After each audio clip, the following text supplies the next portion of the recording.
commanded Adam, God has a word to Adam na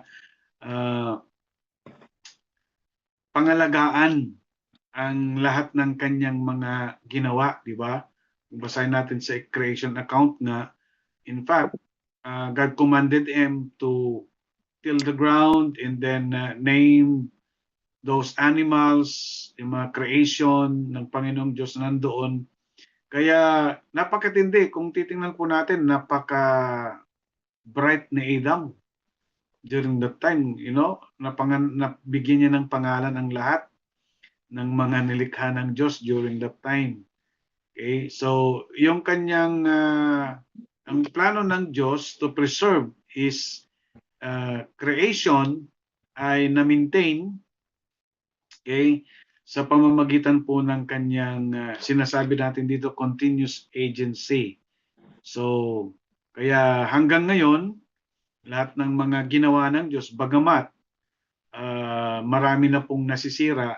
Okay, for example, nabasa ko kanina sa Facebook yung pong ano to, yung dito sa Luzon, yung kabundukan ng Sierra Madre. Okay, which is yan ang panangga ng Luzon. Kapatid natin, taga Luzon, yung pong dumadating na bagyo every year. Pero nakita ko kanina ang balita, I think 9,000 hectares. 9,000 hectares na po ang nakalbo. Okay? Dahil nga sa illegal logging, illegal minings, etc. kapatid na ginagawa ng mga kapitalista. So, yun nga, yun ang masakit, yun ang hindi magandang balita. Nung nakita ko yun, talagang sabi ko, pambihira. So kung ganito na lang lagi, darating ang panahon na ang Luzon ay talagang matindi na po yung epekto ng darating na mga bagyo if ever yung pag-maintain, pag-preserve ng mga nilikha ng Diyos ay hindi gampanan ng mga taong naroroon. So His preservation, okay, ay kagaya po natin na may mga ginagamit ang Panginoong Diyos. So all creation that has been made is not self-existence, that which He has created. So meron talagang paglikha ng Diyos sa lahat ng nilikha na meron tayo ngayon. Okay, so next slide po. The proof of the doctrine of preservation. Okay, God would not be absolutely sovereign if anything occurred or existed in the universe apart from His will and power. So, nandyan po yung katotohanan na yon. Okay, yung absolute sovereign niya. Okay, ay talagang hanggang ngayon nandito pa rin. Okay. Scripturally teaches. Maraming bersikulo dyan, binasa ko po yan, at yan nga po yung mga sinasabi dito. Okay? Na hanggang ngayon may sabihin natin na alam ng Diyos ang mga pangyayari at meron siyang mga ginagawa to preserve His creation. For example, yung buhay lang natin mismo, no, inisip ko ang buhay natin mismo na kanyang nilikha ang mga tao, okay, na may mga agency, may mga ginagamit ang Diyos to preserve, okay, His creation doon sa pag-apply ng kanyang sovereignty, okay, kagaya ng ating physical being, ng mga doctors, okay, yung mga nasa medisina, dalubasan ng mga medisina. Okay, sa spiritual lives natin. Okay, tayong mga lingkod ng Diyos. So, yun po ang isa sa mga nakita ko dito na nandoon pa rin yung kanyang will and power by using na yung kanyang agencies. Okay? So, and Psalms 36 verse 6. Okay, someone will read that verse, Psalms 36 verse 6, and Colossians 1:17. Sige po, just choose verses dyan na gusto nyong basahin. Acts 17 verse 8.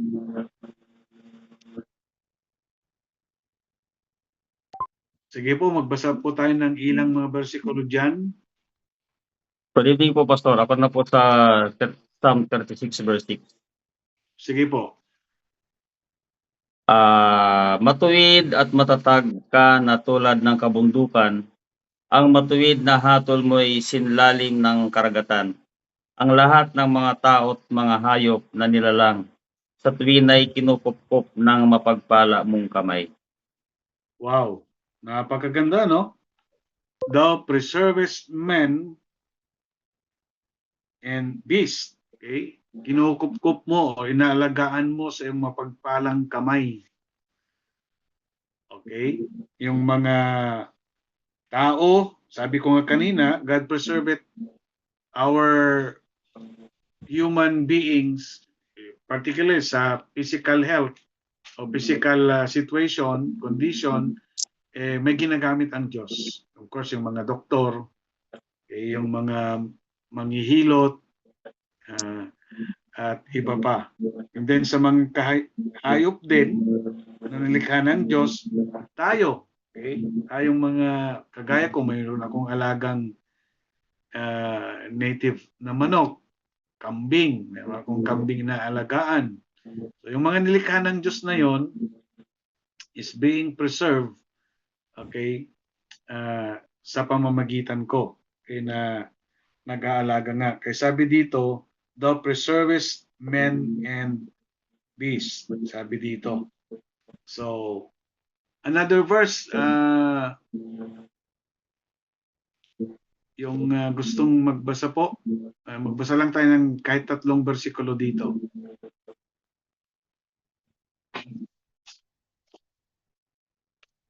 Sige po. Just volunteer yourself.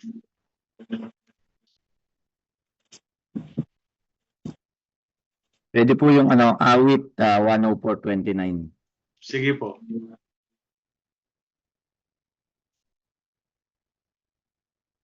Awit 104 verse 29. Nakasulat po, kapag ikay lumalayo, labis silang nangangamba. Takot silang mamatay kung lagutin mo ang hininga. Mauuwi sa alabok pagkat doon sila mula. Amen po. Okay?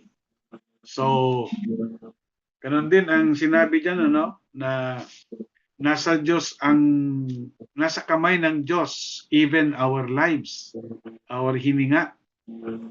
Okay? In Colossians 1:17,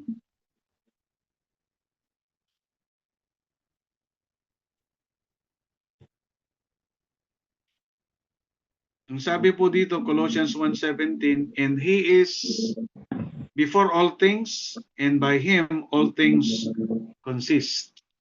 Okay?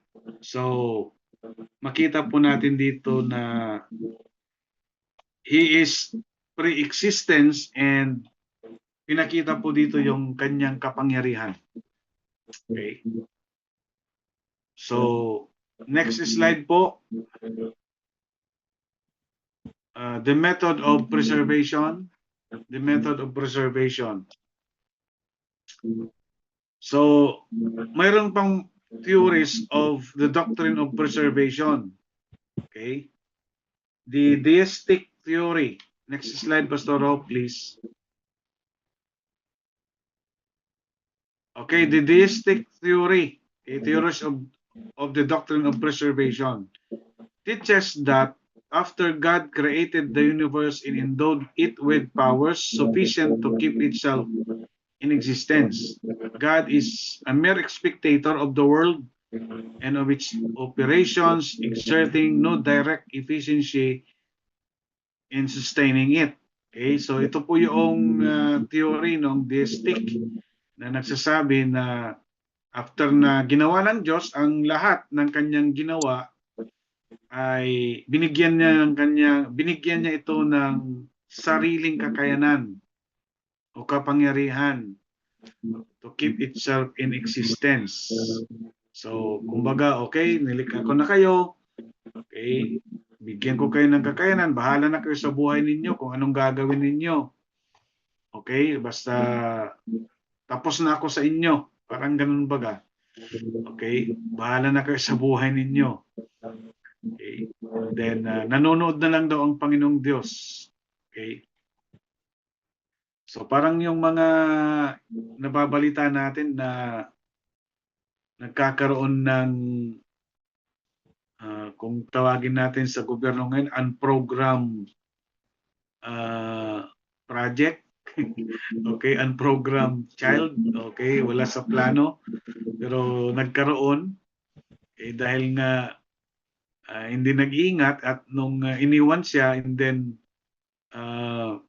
pinanganak niya ito, nilagay sa isang karton, iniwan sa isang malaking gate ng bahay at sasabihin na, nandyan ka na, bahala ka na. Anak, pasensya na anak, hindi kita kayang buhayin. Nawa, makita ka nung may-ari ng bahay na ito at kukupkupin ka. Okay, parang ganun baga ang isip nitong deistic theory. Okay? So, pero sabi pa nga dito ay God is a mere spectator of the world. Okay? Gaya nung isang awit, di ba? Na God from a distance, God is watching us. Okay, parang ganun, pero it's not. Okay, so yan ang deistic theory. So another thing is na theories of the doctrine of preservation, number 2. Okay, next slide po. The continuous creation theory, okay, holds that from moment to moment, next slide po, Pastor Hope, from moment to moment, God creates the universe, okay, with all that is in it. It is based on the conception that all force is divine will and direct exercise. So, sabi po dito na every now and then, pag may naisip ang Diyos na likhain, gawin sa mundo ay kanyang gagawin. At ito po ay dahil sa kanyang kapangyarihan at kagustuhan na gawin. So, errors of this theory that makes the regular activity in nature the reputation creation rather than the indirect exercise of God's power. Okay? And that makes God the author of sin by making all will His will. So, pinapakita dito na lalong-lalo na ngayon, rampant ang sinasabi ng Pilipinas natin, yung korupsyon na kagagawan or ginawa di umano ng mga personnel noong flood control. Okay?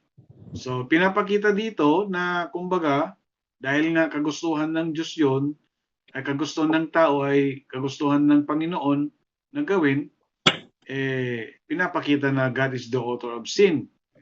Ito po yung errors ng continuous creation theory. Okay? So, na lahat ng mga nangyayari ngayon, dahil nga God is sovereign, okay, ay ibinagsak sa kanya yung pong sisi. Okay?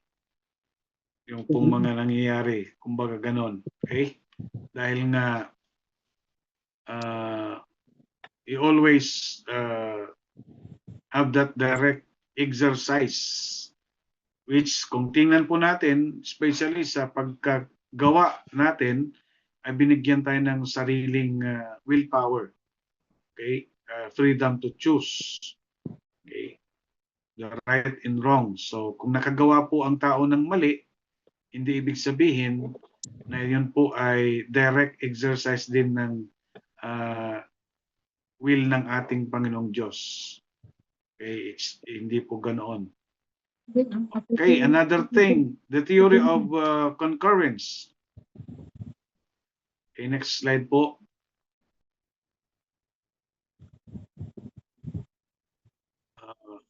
The theory of concurrence, it holds that God concurs in all the operations of both matter and mind. He continues working for the providence and preservation of His creation. Okay? So, ibig sabihin, next slide po, Pastor Rojo. Ibig sabihin, bilang Diyos na siyang nagmamay-ari at siyang gumawa, plus tayong kanyang mga nilikha na tao, ang binigyan ng kapangyarihan at kakayanan to manage, okay, to administer the creation of God through Adam hanggang sa ating mga kapanahon ngayon. Ibig sabihin, nandun po yung cooperation ng Diyos at sa tao at ang tao at saka sa Diyos. Okay, next slide po, Pastor Rojo. In Acts 17 verse 28. Okay.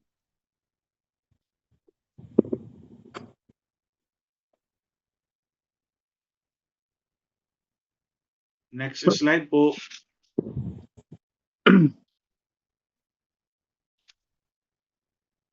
Balik pa po.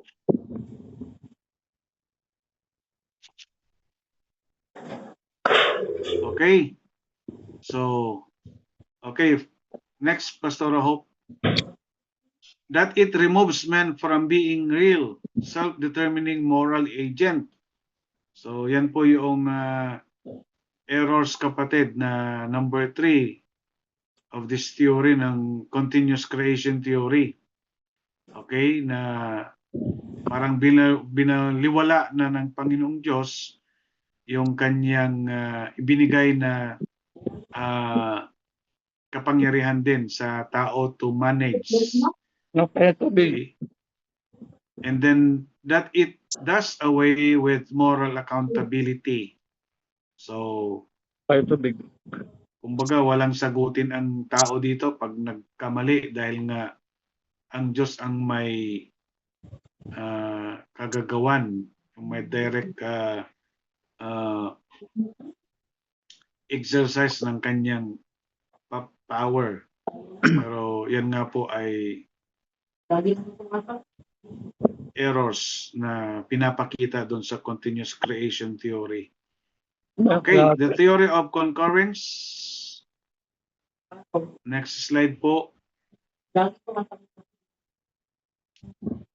It holds that God concurs in all the operations of both matter and mind, and He continues working for the providence and preservation of His creation. In Acts 17 verse 28,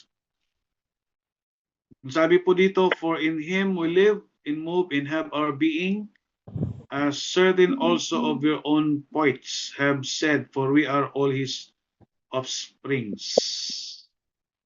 So, He is the source of life. Kita po natin sa versikulong yan. Okay. Kaya kung wala siya, wala po tayong buhay, hindi tayo makakagalaw, wala po tayo ngayon. So, pinapakita yung katotohanan that He is the source of life. First Corinthians 12:6, pakibasa po.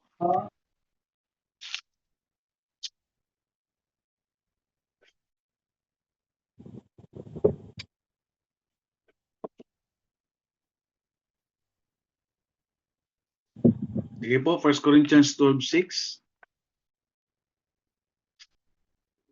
There are different kinds of working, but in all of them and in every one, it is the same God at work. Okay, and there are diversities of operations, but it is the same God which worketh in all in all. Okay? His power interpenetrates that of men without destroying or observing it. So men retain their natural powers and exercise them. So God as the creator and men as God given the management and the power, they are in cooperation, okay, and working for the preservation sa kanyang nilikha ng nilikha ng ating Panginoong Diyos. Okay, next slide po. So preservation kanina, yun, and then the doctrine of providence. So God preserved His creation under His sovereign will. Okay, of course, with us, God has God given us the power power to preserve and to manage the creation of God. Okay, next slide po, the doctrine of providence. Okay, the definition of providence, God exercises sovereign control over it. Okay, kaya nga sabi natin kanina, yung sovereignty ng ating Panginoong Diyos ang makita po natin dito. Etymologically, the word providence means foreseeing. Okay, the basic idea is providing for the future. Okay? But in theology means that continuous activity of God whereby He makes all the events of the physical, mental, and moral realms work out His purpose. So, yung etymologically na salita ay in the future. Okay, na dapat pagdating ng araw, ganyan na yan, ganun ka na. Okay, kaya nga sabi kanina, yung isa sa mga theory ay kumbaga maghihintay yung kung anong kahinatnan pagdating ng bukas or in the near future. Pero ang Biblia nagtuturo na mula nung nilikha ang mundo at sa pagtakbo ng panahon, okay, meron ng mga ginagawa ang Diyos. Ulitin ko, bilang tao na kanyang partner to preserve, okay, nitong kanyang nilikha para maibigay niya yung nararapat at mangyari yung nararapat ayon sa kanyang purpose or layunin. Okay? So, next slide po. So, the fruits of the doctrine. Is God still on the throne? Is the question. Okay? Of course, yes po ang sagot niyan. Areas of God's providential care. So, number one, He governs the physical universe. So, there are a lot of verses dyan. And I hope basahin nyo na lang po no, sa inyong pag-review. I've read these verses. At yun nga po, may mga nabanggit dyan na hawak niya ang nasa kalangitan, mga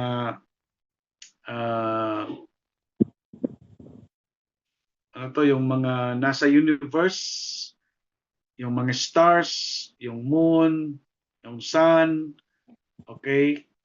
And then sabi nga doon sa Matthew 5:45, kontrolado niya ang pagbagsak ng ulan, na hindi lang sa, sabi doon, hindi lang sa mga matutuwid, kundi pati sa hindi mga matutuwid. Okay? And a lot of verses na nagsasabi dyan na He holds, okay, the physical universe. Kung wala siya, sabi nga ni, naalala ko yung sabi ni President Digong dati, kung walang eternal being, okay, na pinakamataas na being, okay, nagbagsakan na sana lahat ng mga asteroids, meteors, kay lahat ng mga planeta.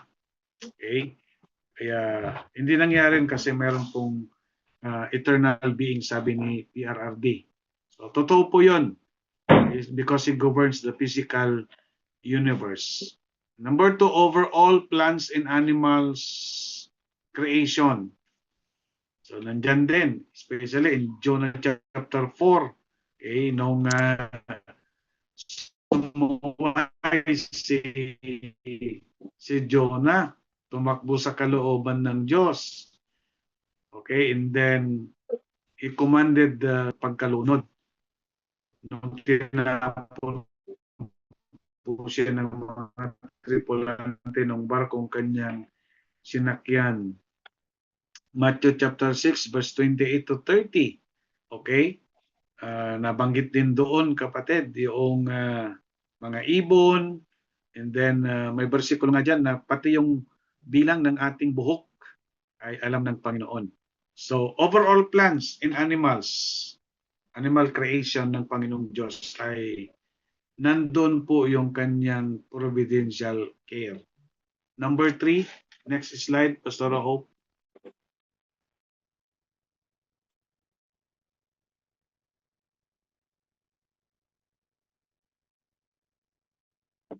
Sige po, Pastor Hope, next slide. Number 3, over the nations of the earth. Okay? So, kahit may mga presidente, kahit may mga leaders po tayo sa kanya-kanyang mga bansa, pero nandun pa rin ang sovereignty at providence at care ng ating Panginoong Diyos. Okay, sa tindi ng krisis ngayon sa mundo, kung wala po ang providential care ng ating Panginoong Diyos, ay wala. Matindi yung hirap talagang dadanasin ng buong sangkatauhan. Isang napansin ko, no, di ba, nagtaas bigla yung gasolina. Okay? Ito yung napansin ko na providential care ng Panginoong Diyos, which is under His sovereignty. Okay? Nung hindi pa nagkaroon ng giyera sa Middle East, yung US, Israel against Iran, yung kotse, hindi ko na full tank. Hindi ko na full tank. Madalang lang ni full tank ko, lalong-lalo na kung long distance ang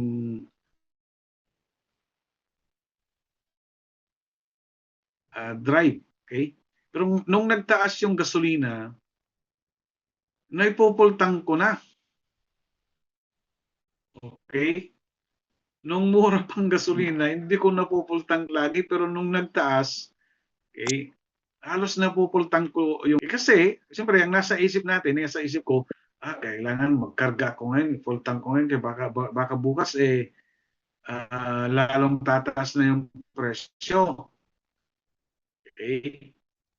Which is yung budget ay kumbaga hindi ganun sana.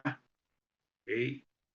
Then yung budget may para sa kung ano bang mga ibang mga kailangan sa loob ng bahay, sa pamilya.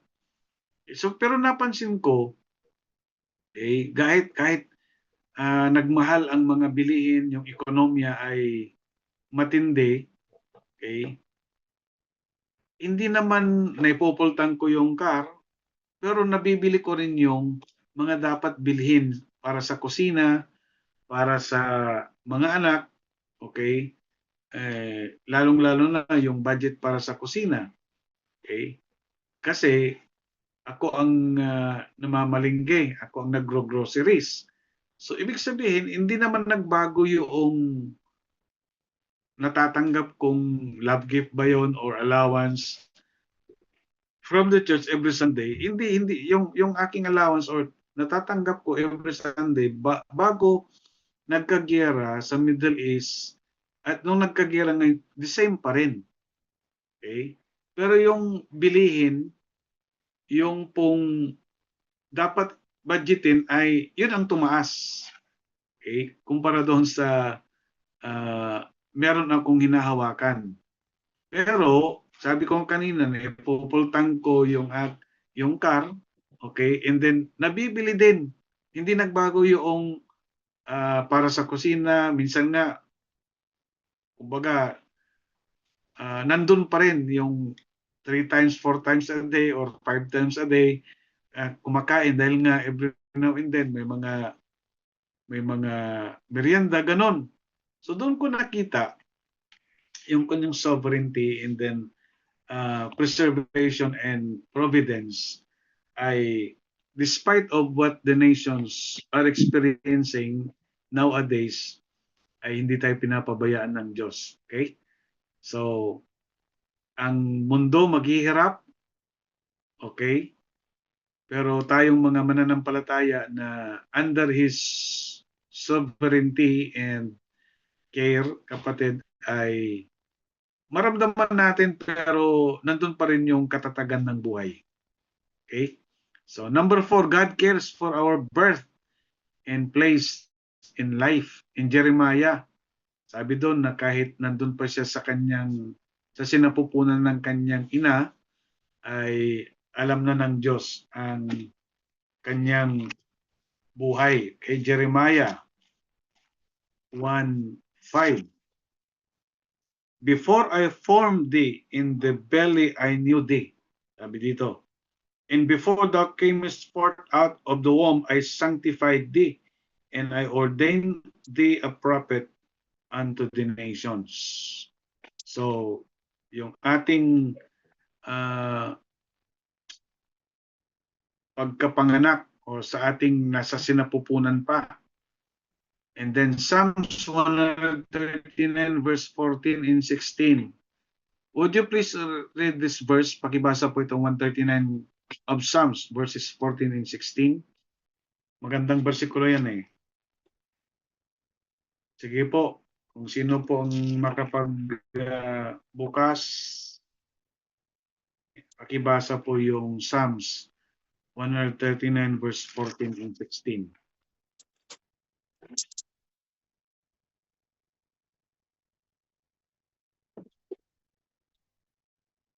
Sige po.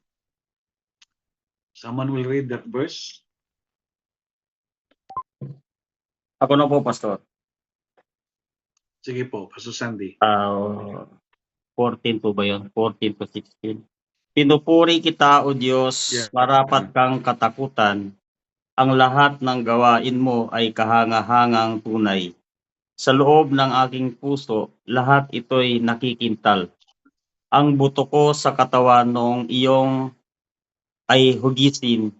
Sa loob ng bahay bata, dooy iyong napapansin. Lumalaki ako roong sa iyo'y di nalilihim. Ako'y iyong nakita na hindi pa man isinilang. Batid mo kung ilang taon ang haba ng aking buhay. Pagkat ito'y nakatitik sa aklat mo na talaan, matagal nang balangkas mong ikaw lamang ang may alam. Okay, see? We are fearfully and wonderfully made by God, and God knows the length of our years. Okay? Lahat ng bahagi ng ating buhay, ating katawan, okay? Batid niya ang lahat. So, alam niya lahat ang kung anong meron tayo, kung kailan tayo isisilang, kung kailan tayo mamamatay, kung anong klaseng buhay meron tayo, alam ng Diyos. So, God cares for our birth and place in life. Okay? And then number 5, God is concerned about our successes and failures. Luke chapter 1 verse 52. Psalm 75 verse 6 and 7. Sige po, pakibasa po ang mga bersikulong yan.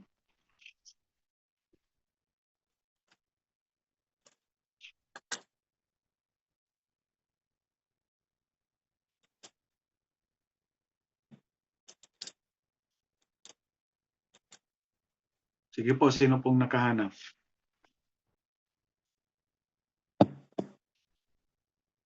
Psalm 75 verses 6 and 7 and Luke 1:52. Yung sa Psalm po, Pastor. Sige po. Ah, hindi sa silangan, hindi sa kanluran, hindi rin sa timog o sa hilaga man magmumula hatol na inaasahan. Tanging Diyos lamang ang siyang hahatol sa mapapahamak o sa magtatagumpay. Mhm. So, but God is the judge. He putteth down one and seated up another. Okay, so kita po natin dito yung God's relation to men and the earth. Okay, especially doon sa siguro ang kwan dito yung promotion. Okay, yung success and failures.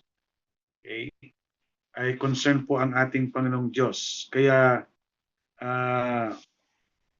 sinabi dito sa konteksto ng bersikulong ito na for promotion cometh neither from the east nor from the west nor from the south.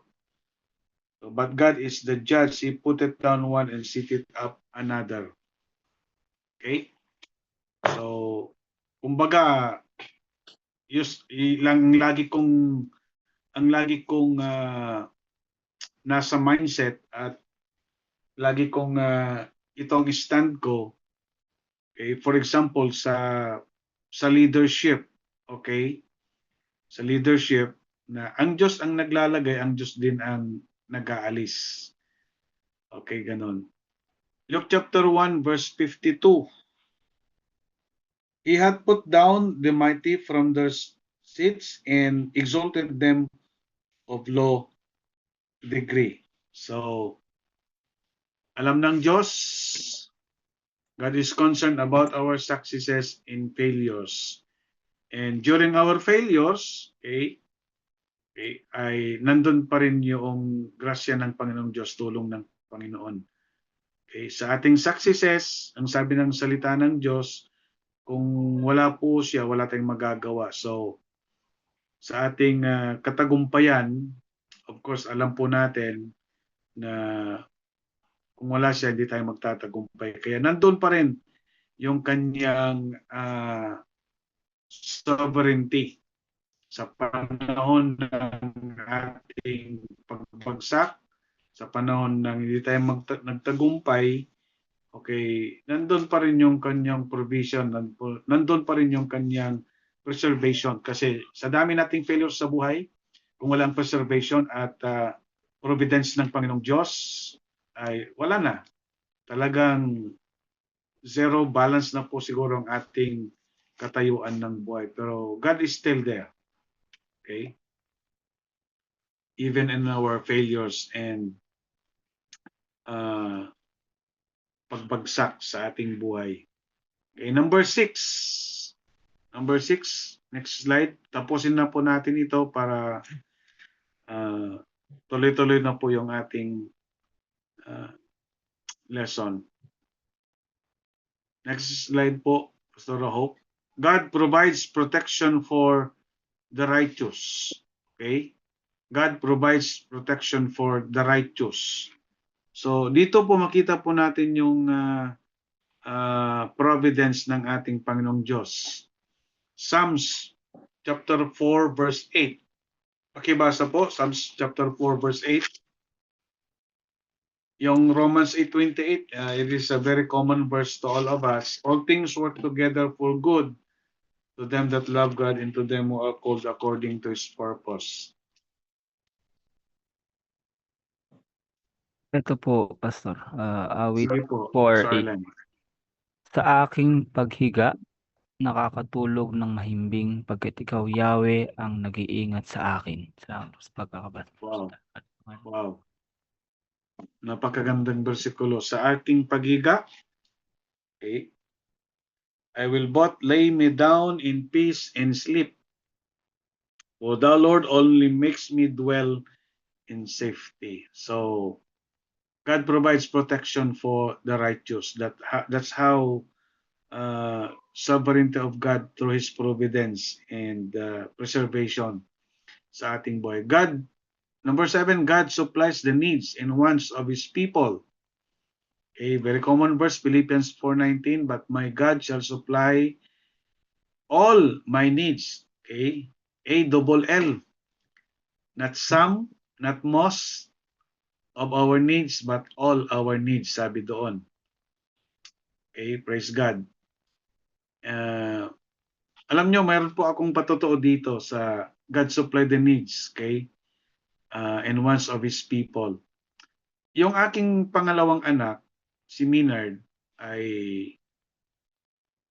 next week pa po yung end ng kanilang semester na ito.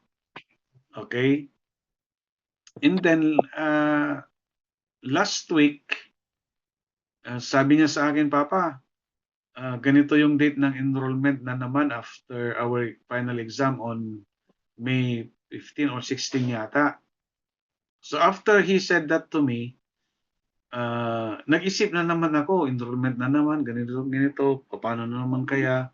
Okay, and then tinanong ko siya magkano ang semester. Do you have an idea kung magkano na naman ang babayaran mo next this coming school year opening? Sabi niya, siguro Papa, ganun pa rin, more or less 20,000 ang one semester. Plus yung boarding house, kasi lilipat siya ng boarding house na mas malapit walking distance sa school. Kasi sa Dagupan City po siya nag-aaral at ang kanyang kurso ay marine or maging seaman. Okay? So, dati boarding house na 2,500, ngayon 3,500 yung bagong boarding house. And then plus allowance na binibigay ko, 2,500 a week. Okay? So, ang ginawa ko nung sinabi niyang magpapa-enroll na naman, so I don't have prepared budget for it. Okay, so what I did was I prayed unto the Lord. Nag-pray lang ako sa Panginoon. Sabi ko, Lord, magpapa-enroll na naman yung aking anak after 2 weeks, okay? Enrollment na naman, and then simula na naman ng school year 2026-2027, and then I need another big amount. Sabi kong ganun. So, pray ako. At sabi ko nga kay Lord, Lord, kung nasupplyan mo yung first year expenses niya, kasi this coming June, mag-second year na siya sa college. Kung nasupplyan mo lahat ng expenses during this first year college niya, I believe you will supply also for his second year college studies. So, ganun. So, alam nyo kapatid, after a day na nag-pray ako, mayroon pong nag-PM sa akin at sabi niya, anong year na po yung anak niyo, Pastor? Ay, magsi-second year na po ngayong opening. Sabi kong ganon. Bakit? Magkano ba yung first semester niya? Actually, itong semester niya ng first year college siya, first semester, kulang-kulang lang ng konti, 20,000. And then, how much the boarding house? Lilipat po siya, magiging 3,500 na po. And then, magkano yung allowance na binibigay weekly? 2,500 po, kako, 2,500 weekly. So, pagkatapos noon, okay, wala lang. And then, after a few minutes, nag-PM siya sa akin. And then, sabi niya, at sinend niya sa akin pala yung resibo. Okay, at nandun po yung reference number para ma-claim yung pera sa ML Lawyer. So, and then nag-PM siya na sabi niya, nag-send ako ng pambayad mo ng yung anak para sa yung anak sa semester na darating ng opening ng school year na ito, nagbigay siya ng 20,000 pesos. And then, sabi niya, mayroong 3,500 dyan, Pastor, na pang-deposito sa boarding house. And then, yung kanyang weekly na 2,500 ay nandyan na rin for the month of June, okay, sa opening ng klase. So, grabe nung nabasa ko yun, nakita ko yung resibo, nandun nga yung amount na kanyang sinend. Kapatid, wala dito sa Pilipinas, nasa abroad. Okay? So, diyan natin makita yung kapangyarihan ng Diyos under His care and provisions. Okay? So, dahil nga sovereign ang Panginoong Diyos, alam niya lahat ng ating pangailangan. And then 1 Timothy 6:17. 1 Timothy 6:17. Kaya sabi ko nga sa mga parents ng ating mga young people dito sa church na mag-i-enroll din, magpapaaral din, sabi ko sa kanila, kung ginawa ng Diyos sa akin yon, ay gagawin din ng Diyos sa inyo, kasi sabi ko, iisa lang ang Diyos natin na mag-supply sa ating pangailangan. 1 Timothy chapter 6 verse 17. Sabi dito, charge them that are rich in this world that they be not high-minded, no trust in uncertain riches, but in the living God who giveth us richly all things to enjoy. So, grabe no? God will give us richly. Ibig sabihin, hindi magkukulang ang Panginoong Diyos. Okay? So that magkaroon pa rin tayo ng kagalakan sa buhay. So God supplies the needs and wants of His people. Number 8, God provides the answer to our prayers. Okay, Matthew chapter 6 verse 7 to 9. Okay, and 33, Jeremiah 33:3, call unto me and I will answer thee and show thee great and mighty things which thou knowest not. 1 Peter 5:7, casting all your cares, not only some of our cares na kaya ng Diyos, but all our cares kaya ng Diyos. Okay? And number 9, God governs the reward of the righteous and the punishment of the impenitent. So, yung mga bersikulong yan, nagbibigay ng katotohanan dito na tayong mga anak ng Diyos, mga matutuwid, okay, God knows how to reward us on our faithfulness or what we are doing for His glory, and then punishment doon sa mga makasalanan. Okay? So, ganyan ang ating Panginoong Diyos. Ibig sabihin, God knows what is really happening. God knows what He will be doing, and God has all the best. Okay? Especially sa atin na mga anak niya, doon sa kanyang pag-exercise, doon sa kanyang pagiging sovereign God, at doon sa kanyang pag-iingat at pagtugon sa ating mga pangailangan sa ating buhay. Okay? Ibig sabihin, alam ng Diyos ang kanyang ginagawa para sa ating kabubuti. Alam ng Diyos ang kanyang ginagawa para sa mundong ito na naayon po doon sa kanyang layunin. At magandang plano pa, especially sa ating buhay bilang kanyang mga anak. Okay? Last slide, Pastor Ho, please. Okay, in Matthew 10:29 to 31, basa po natin dyan yung pong mga nabanggit ko. So trust God in a way. Glory to God. Believe God has something better for you. Why? Because we have a sovereign God, omnipotent, omniscient. Okay? Ano yung isang umnay? Omnipotent, omnipresent, all-powerful, all-knowing, and then all-time God is present. Okay, that's why kayang-kaya niya tayong tulungan kasi nandyan siya lagi. Kaya niya tayong tulungan sapagkat alam niyang ating pangailangan, kayang-kaya niya tayong ingatan, tulungan hanggang ngayon dahil makapangyarihan siya na Diyos nating pinaglilingkuran. So what we need to do in His sovereign, being a sovereign God, just trust Him always. Proverbs 3:5 and 6, trust in the Lord with all thine heart and lean not unto thine own understanding. In all thy ways acknowledge Him and He shall direct thy path.